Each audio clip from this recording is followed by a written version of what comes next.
Assalamu alaikum wa rahmatullahi wa barakatuh. All of us walk the earth in a lineal fashion from place to place, and we go from place to place. But we should also recognize that we're not here just to walk the earth. We are here to ascend. We came into this world and we need to go to the next world. Allah sent us into the dunya and we need to go from the dunya, this physical world, to the next world. And to go to this next world, we have to understand the nature of the journey. It's described as a vertical mountain, one that goes straight up from this world into the next world. And it's a very, very, very steep mountain, almost impossible to climb. And since it's so difficult to climb, Allah has put a chain on this vertical mountain that you can hold on to as you climb up to the next world. This chain is Iman, faith, certitude, and determination. And as long as we are strong in our faith, certitude, and determination, we can climb this mountain that takes us into the next world, that takes us beyond this phase into the next phase. We have to understand what it is that is necessary in order to be able to climb this mountain and hold on to this chain. And it requires freedom of the individual.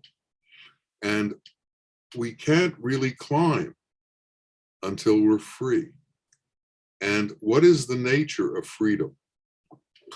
What is freedom? How is it that we climb this mountain? What does, in fact, freedom mean? And freedom is essentially to be free of the I, to be free of the individual self, to be free of attachments to all of the various things in this world, to be free of the attachments to our bloodline, to be free of the attachments of our religion, to be free of the attachments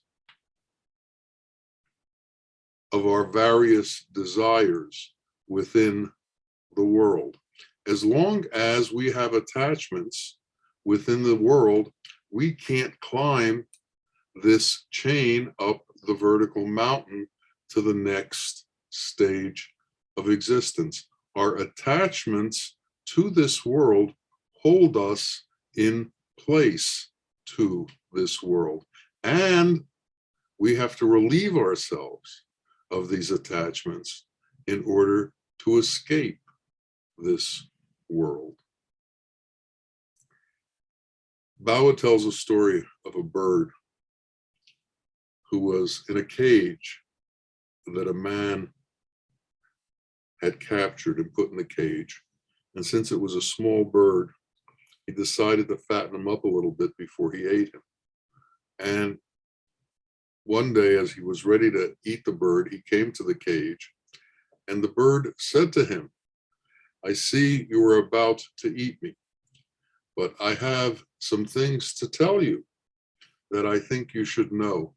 I have 3 great wisdom points for you so that you can understand yourself better. And if you will listen to me, I will tell them to you." And the man was quite taken to see this bird talking and said, well, tell me what they are. And the bird said, there are some preconditions. I'll tell you the first before I let you out of the cage, before you let me out of the cage. I'll tell you the second when I'm in your hand, and I'll tell you the third after I am in a tree. So the man thought about it and he agreed. And he said, well, what's the first? And he said, well, the first is, don't go worrying about what has happened in the past. Don't go suffering about what is gone already and you can do nothing about. You have to stop this suffering, because if you don't stop this suffering, you will do yourself no good and you won't be able to progress. And the man thought that was pretty good advice. So he said, well, what's the second thing? He said, well, for the second thing, you have to take me out and put me in your hand. And so he put him in his hand. And he said, well, what is the second thing? And he told him, he said, don't listen to the foolish things that the world tells you. They're of no use to you, and they'll just make you crazy. And then he said, well, what's the third thing? And he said, the third thing, you're going to have to let me fly into the branches above you. So he did. And the bird from the branches above him said to him, you know, before I was captured by you. Now I am free from you. And the third thing is that you should know that within me, I have this 5-pound gem that if you could have eaten me, you could have taken this gem, and it had so much value that it could have supported you for your entire life and your progeny. And the man began to wail. He said, how could I do this? How could I let you go? And then the bird said, you already forgot the first thing that I told you. Don't lament over what happened in the past. And the second thing I told you was, don't listen to the foolish things that the world will tell you. I told you I had a 5-pound gem inside of me. I'm a bird that weighs 5 ounces. How could I have a 5-pound gem inside of me? So you violated the second thing.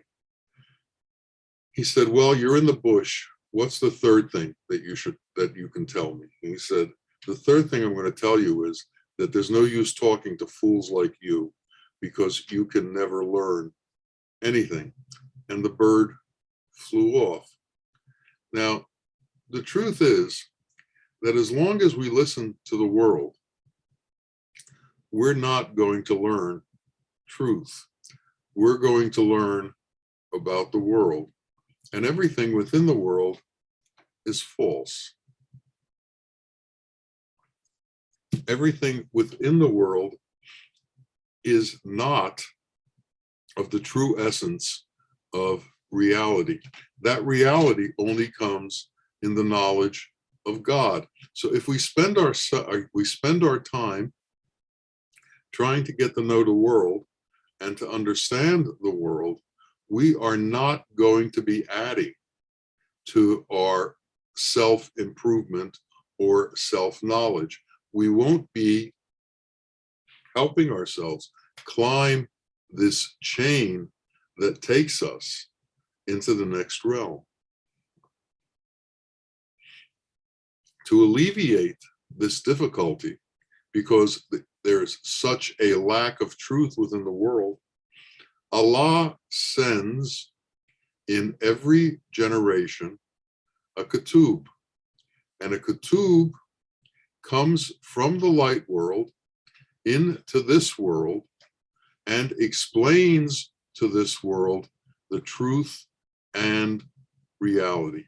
Man can spend all his time reading books and reading the conjecture of other men, but unless he is in the presence of one who knows the truth cannot be conveyed to him.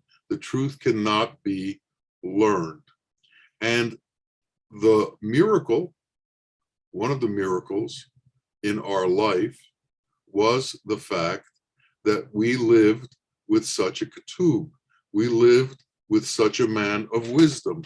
We lived with one who came from the light world into this world to explain to us the light world and what it is that we had to do in order to move on to the light world. To be in the presence of that kind of consciousness is to be in the presence of consciousness which is beyond our own consciousness. However, our own consciousness is capable of reaching the heights of that consciousness. And the point of the ketubs coming into the world is to give unto humanity that which he has. This is his great gift. He is able to transfer that which he knows and that which he has on to others. And if we are receptive to that knowledge, then we can raise our own consciousness to the level of divine consciousness so that we can move up this vertical mountain to find the next state in our creation, the next step in our creation. This chain that we can hold on to is called the Rahmatul Alameen, the mercy of the universes. Allah has given us the mercy of the universes to help us move up the vertical mountain to his realm. This is the mountain between the dunya, this world, and akhirah, the next world. And we need to travel to the next world. And the ketub comes to explain to us what is necessary in order to be able to climb this mountain. What is necessary in order to be able to alter consciousness? What is necessary to take you from mind, desire, and intellect into wisdom, into divine wisdom, into truly understanding creation, the creator, and ourselves, as opposed to being caught in the illusion of this world. This world has thrown out in it many different kinds of bait, which all try to lure us into accepting this world as real. In truth, none of this is real. You know, it only takes a small worm as bait to catch a very large fish. So a few words of enticement, a few words of hypnotism, a few words of torpor, a few words of sensual pleasure take beings on a route of torpor, which has no end to it and which traps them within this illusory world. And why are we trapped within this illusory world? At the time of creation, each of us was put into a body made up of elemental forms.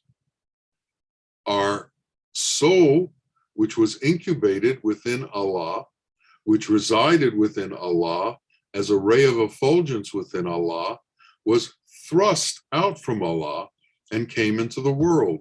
Man was given a body by God, and this body is made up of elemental forms. These elemental forms, which you and I walk through this world with right now has its own sense of perception. We touch, we feel, we hear, we see, we smell, we think.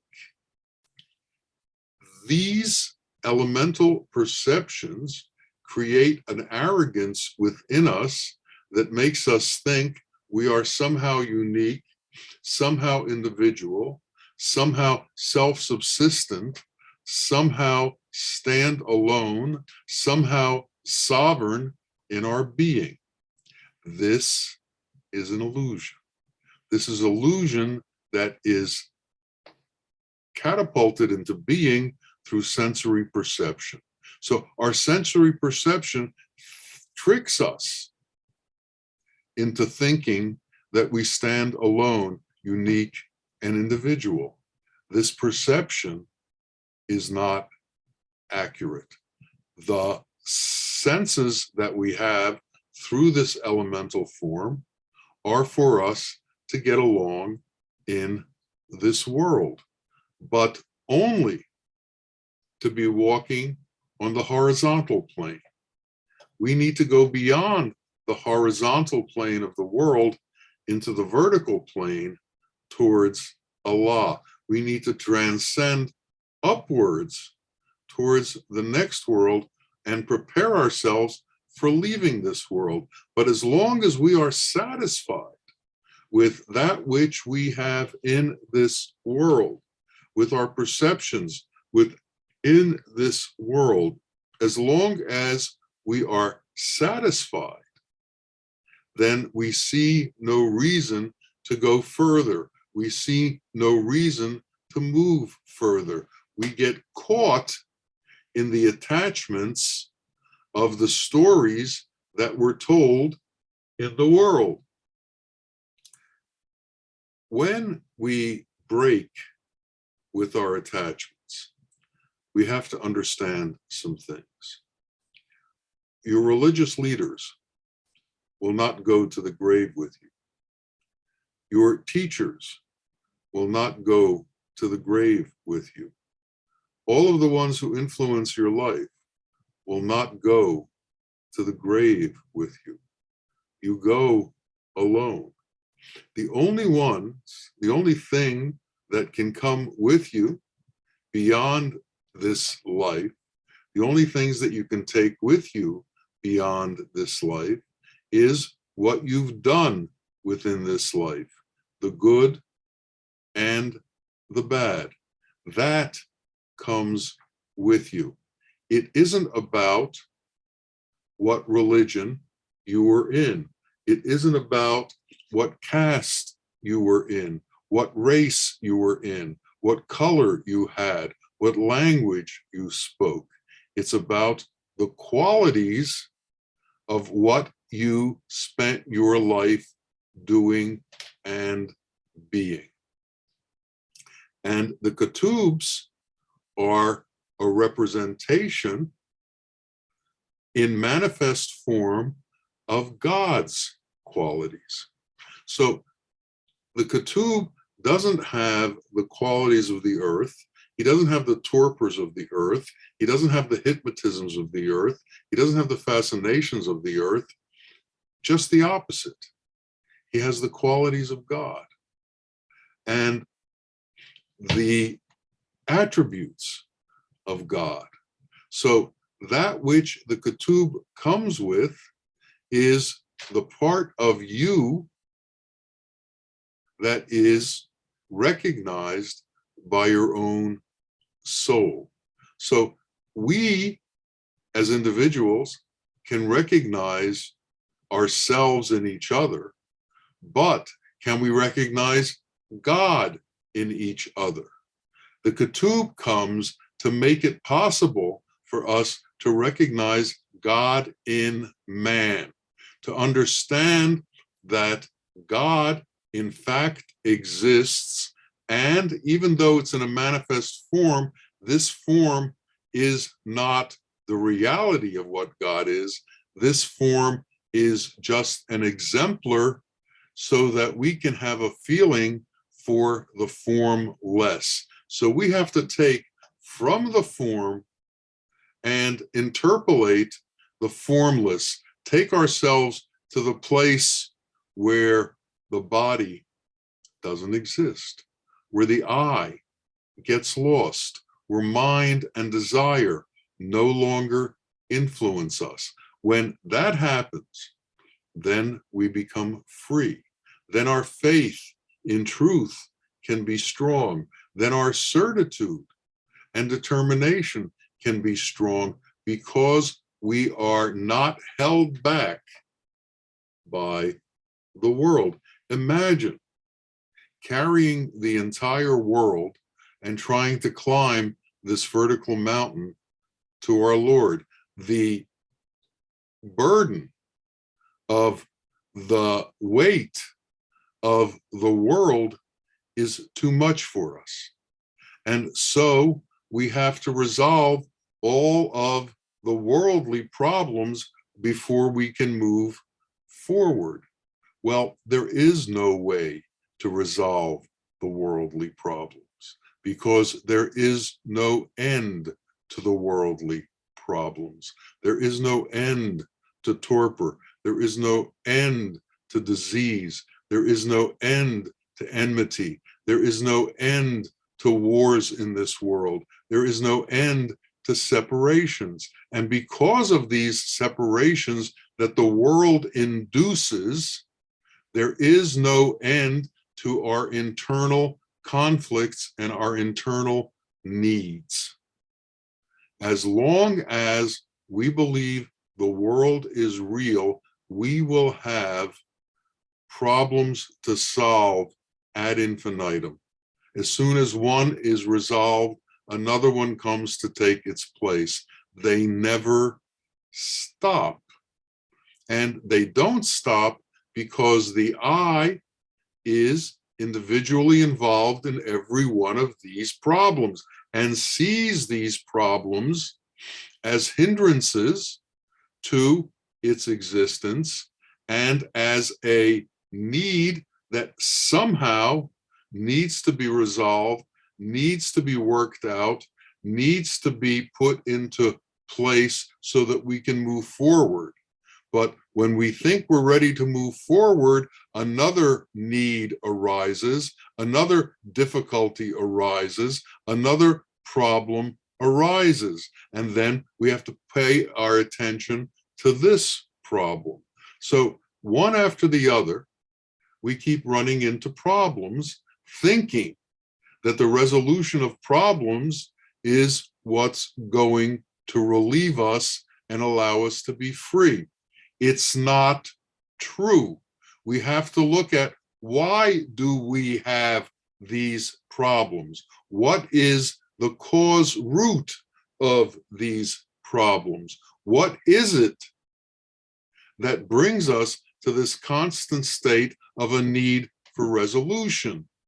And the cause root is that we believe that we are an individual being that has to be taken care of within this world, and that we are the ones who are going to be taking care of ourselves. Well, in truth, God placed us here. God provided for us sufficiently for our life. And the question would arise that if God has placed us here and God has provided sufficiently for our lives, what is it that we are trying to accomplish on behalf of ourselves that hasn't already been accomplished for us? Why are we trying to redo what's already been done? Why do we think we have to intervene on behalf of God on our behalf? Don't try to do what's already been done for you. What we need to do is release ourselves from that obligation, release ourselves from that imagination that we somehow can provide for ourselves. It says in the hadith that the Prophet said, Trust in God, but tie your camel. Remember, God created the camel, and God created the rope you tie him with. It's all been given to you. Bring yourself to the point of understanding that God is at the core and at the center of everything.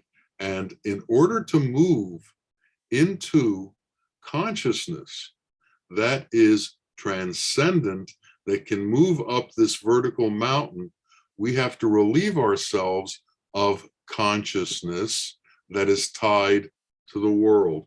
We have to relieve ourselves of the consciousness that sees the world as important in everything. We can't get out of our own way towards truth if we try to resolve the problems of the world. The problems of the world are not resolvable. Everything in the world dies. You can't resolve death. Everything in the world changes. You can't resolve change.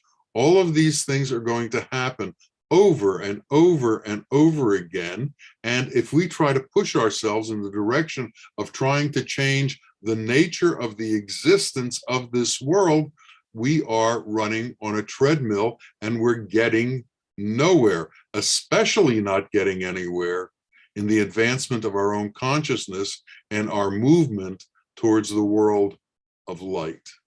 We have to become ones who understand that we have to accept what God has put into this world and allow harmony to run its course, allow this world's nature to run its course. Life and death are part of the nature of this existence. Turmoil is part of the nature of this existence. Watch the elements, watch tsunamis, watch hurricanes, watch tornadoes, watch volcanoes, watch earthquakes. All of these are part of the elemental existence. Each of these things occurs in the world, and by the way, each of these things occurs within us. We have elemental eruptions. We have our own volcanoes. We have our own tornadoes. We have our own earthquakes that disrupt our being and make us try to think that we can correct these things. Now, as the world stands now, we can't correct earthquakes. We can't stop tsunamis. We can't stop hurricanes. We can't stop monsoons. We don't know how. The elements are way beyond what we can control. It's the same thing in ourselves. We have all of these elements erupting. They're way beyond what we can control. So what do? Relieve yourself of trying to control them. Move away from them. Move away from the elemental eruptions in our body and move on to disregard this body as real, to disregard this elemental configuration as who we are, and begin to enter into a consciousness where this is not who we are. We are something other than this, and stop identifying with this elemental creation as being us. We've given ourselves a name. We've given ourselves a title. We've given ourselves a race. We've given ourselves a religion. We've done so many things to name and place ourselves within this world.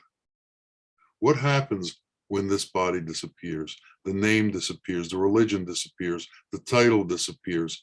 All of these things that we've taken on disappear. And what are we left with? We're left with the essence of what it is that we've done. And what is the essence of what we've done?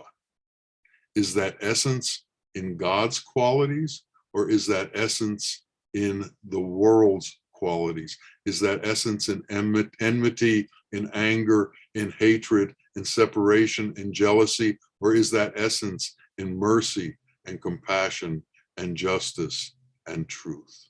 Where have we spent our life? What is it that we are pursuing?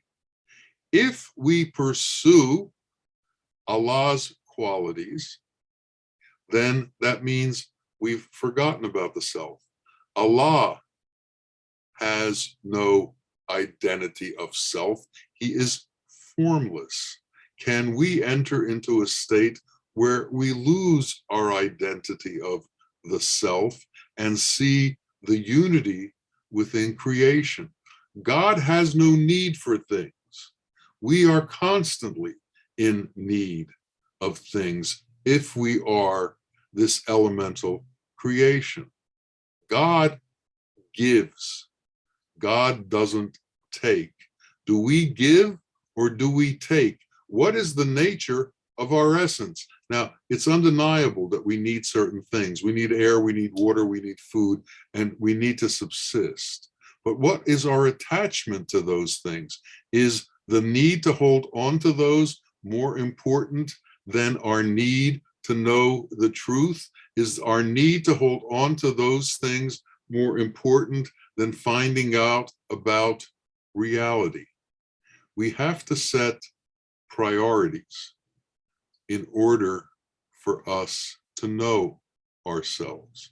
And we have to give up certain things in order for us to know ourselves.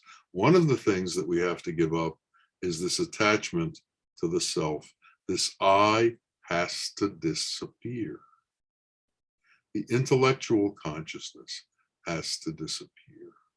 And what has to replace it is wisdom. And what is wisdom? Wisdom is God's consciousness. Wisdom is the consciousness from the world of light that understands and sees the truth in this world. Why can the Ketub explain to us all of our failings, all of our faults, and all of our difficulties so easily? Because his perspective is different than our perspective. His perspective is from the light world. Our perspective is from this world. His perspective is from not having an I. Our perspective is from being an egocentric, self-important being.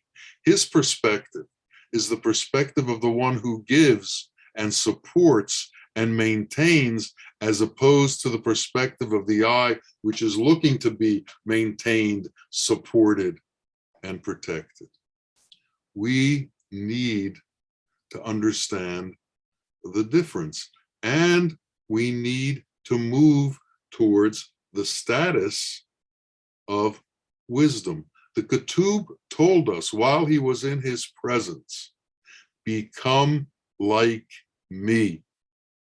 And we were given the example for many years of watching what it was that we were supposed to become. And what it was he saw no differences among people. He was kind towards every being. He was patient beyond human understanding. He had no needs. He had no desires. He was here to serve others. He gave me hours. He gave you hours. He gave everyone a certain amount of time. He gave of his life so that others could transcend into understanding the world of light and be prepared to enter into the world of light. And what one had to do in order to accomplish that is to listen to what he had to say. But then, secondly, they had to bring into action what he had to say. Words without action are not sufficient to make the transition. And we are in the process, all of us, of making a transition. And if this transition is going to occur, we have to have appropriate information for making the transition. And that transition doesn't happen in the past, and it doesn't happen in the future. It happens now, at this moment, detached from all of the desires and the torpors and the wrong information within the world. The Buddha was walking and he met a ascetic who was standing on one leg. And he asked him, "What are you doing?" And he said, "I'm losing my karma." And he says, "What do you mean?" He said, "By standing on one leg, I'm losing my karma." And he says, "And how much of your karma has gone?" And he said, "I'm not sure." He said, "And how much karma do you have left?" And he said, "Well, I don't really know." And he said, "And when will you be rid of your karma?" He said, "I don't know that either." And the Buddha said to him, "Stop this silly practice. Come into the now. Understand your place in the now. Find the truth that exists with your Lord, and go on that path." There are so many wrong paths in this world. There are so many false teachers in this world. There are so many who take people astray for money, for titles, for respect, for honor. We need to find one who is here on behalf of humanity, not one who is here on behalf of himself. And this is what the Ketubs do. They come here on behalf of humanity to bring the truth back into the world. People forget the truth. When the one with the truth leaves them, it's very difficult to stay focused on the truth. So constantly, God sends ones who are centered because their perspective is from the highest level of wisdom, as opposed to the perspective of the world. We need in ourselves to bring ourselves to the highest level of wisdom. We have to hold ourselves to a standard that is beyond mind and desire. We have to hold ourselves to a standard that's made up of the Asmaul Husna, that's made up of God's qualities. And it's only if we hold ourselves to that standard and we refuse to fall out of that standard, can we find the truth. Because as soon as we fall, the world is ready to embrace us and ready to tell us, finally, you've come to your senses. You've come to the point where you believe in the world. And the truth is, as soon as you begin to believe in the world, you become lost again, and you have to make that climb out of it again. May Allah help each of us understand the truth. May Allah help each of us understand the essential portion of ourselves, which is our relationship to the qualities of God. That essential portion of ourselves, which is truth of the highest level, truth of the divine level, truth of wisdom, and truth of God's intentions. God's intention is within us. God has put a portion of himself within us. Let us come to know that part of who we are, because that is truly who we are, not this elemental creation that covers the truth. We need to see through that. We need to see beyond form into reality. And may Allah open all the veils so that reality can be seen by each and every one of us. Ameen, ameen, ya Rabbil Alameen. Assalamu alaikum wa rahmatullahi wa barakatuh.